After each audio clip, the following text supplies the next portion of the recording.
The Pine-Tree Shillings from Grandfather's Chair by Nathaniel Hawthorne. The Captain John Hull was the mint master of Massachusetts and coined all the money that was made there.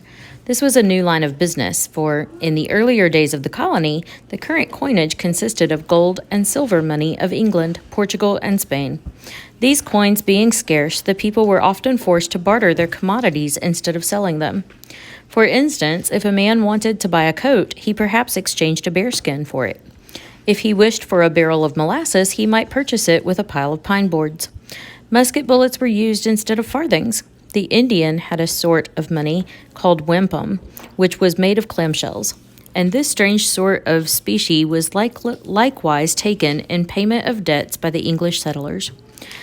Bank bills had never been heard of. There was not money enough of any kind in many parts of the country to pay the salaries of the ministers, so that they sometimes had to take quintals of fish, bushels of corn, or cords of wood instead of silver or gold. As the people grew more numerous and their trade one with another increased, the want of current money was still more sensibly felt.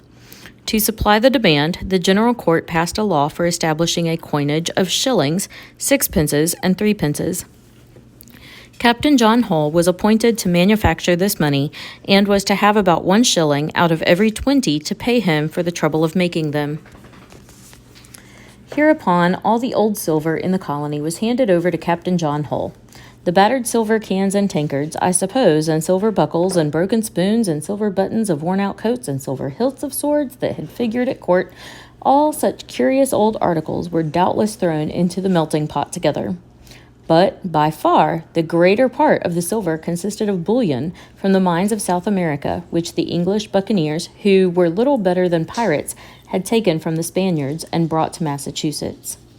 All this old and new silver being melted down and coined, the result was an immense amount of splendid shillings, sixpences, and threepences.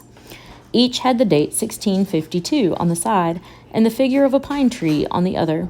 Hence they were called Pine-Tree Shillings. And for every 20 shillings that he coined, you will remember, Captain John Hull was entitled to put 1 shilling into his own pocket. The magistrates soon began to suspect the mint master would have the best of the bargain. They offered him a large sum of money if he would but give up that 20th shilling which he was continually dropping into his own pocket. But Captain Hull declared himself perfectly satisfied with the shilling. And well he might be, for so diligently did he labor that, in a few years, his pockets, his money bags, and his strong box were overflowing with Pine-Tree Shillings. This was probably the case when he came into possession of Grandfather's Chair, and as he had worked so hard at the mint, it was certainly proper that he should have a comfortable chair to rest himself on. When the mint master had grown very rich, a young man, Samuel Sewell by name, came a court to his only daughter. His daughter, whose name I do not know, but we will call her Betsy, was a fine, hearty damsel, by no means so slender as some young ladies of our own days. On the contrary, having always fed heartily on pumpkin pies, doughnuts, Indian puddings, and other Puritan dainties, she was as round and plump as a pudding herself. With this round, rosy Miss Betsy did Samuel Sewell fall in love. As he was a young man of good character, industrious in his business, and a member of the church, the mint master very readily gave his consent. "Yes, you may take her," said he in his rough way, "and you'll find her a heavy burthen enough." On the wedding day, we may suppose that honest John Hull dressed himself in a plum-colored coat, all the buttons of which were made of Pine-Tree Shillings. The buttons of his waistcoat were sixpences, and the knees of his small clothes were buttoned with silver threepences. Thus attired, he sat with great dignity in Grandfather's chair, and, being a portly old gentleman, he completely filled it from elbow to elbow. On the opposite side of the room, between her bridesmaids, sat Miss Betsy. She was blushing with all her might, and looked like a full-blown peony on a great red apple. There, too, was the bridegroom, dressed in a fine purple coat and gold-lace waistcoat, with as much other finery as the Puritan laws and customs would allow him to put on. His hair was cropped close to his head, because Governor Endicott had forbidden any man to wear it below the ears. But he was a very personable young man, and so thought the bridesmaids and Miss Betsy herself. The mint master also was pleased with his new son-in-law. especially as he had courted Miss Betsy out of pure love, and had said nothing at all about her portion. So, when the marriage ceremony was over, Captain Hull whispered a word to 2 of his men servants, who immediately went out and soon returned, lugging in a large pair of scales. They were such a pair as wholesale merchants used for weighing bulky commodities, and quite a bulky commodity was now to be weighed in them. "Daughter Betsy," said the mint-master, "get into one side of these scales."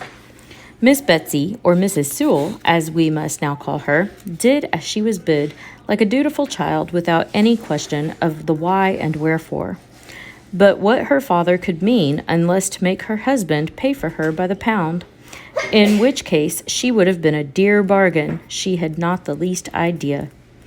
"And now," said honest John Hull to the servants, "bring that box hither." The box to which the mint-master pointed was a huge, square, iron-bound oaken chest. The servants tugged with might and main, but could not lift this enormous receptacle, and were finally obliged to drag it across the floor. Captain Hull then took a key from his girdle, unlocked the chest, and lifted its ponderous lid. Behold! It was full to the brim of bright Pine-Tree Shillings, fresh from the mint, and Samuel Sewell began to think that his father-in-law had got possession of all the money in the Massachusetts treasury. But it was only the mint-master's honest share of the coinage. Then the servants, at Captain Hull's command, heaped double handfuls of shillings into one side of the scales, while Betsy remained in the other. Jingle, jingle went the shillings, as handful after handful was thrown in, till, plump and ponderous as she was, they fairly weighed the young lady from the floor. "There, son Sewell," cried the honest mint-master, resuming his seat in grandfather's chair, "take these shillings for my daughter's portion. Use her kindly, and thank heaven for her. It is not every wife that's worth her weight in silver." The children laughed heartily at this legend, and would hardly be convinced but that grandfather had made it out of his own head. He assured them faithfully, however, that he had found it in the pages of a grave historian, and had merely tried to tell it in a somewhat funnier style. As for Samuel Sewell, he afterwards became Chief Justice of Massachusetts. "Well, grandfather," remarked Clara, "if wedding portions nowadays were paid as Miss Betsy's was, young ladies would not pride themselves upon an airy figure, as many of them do."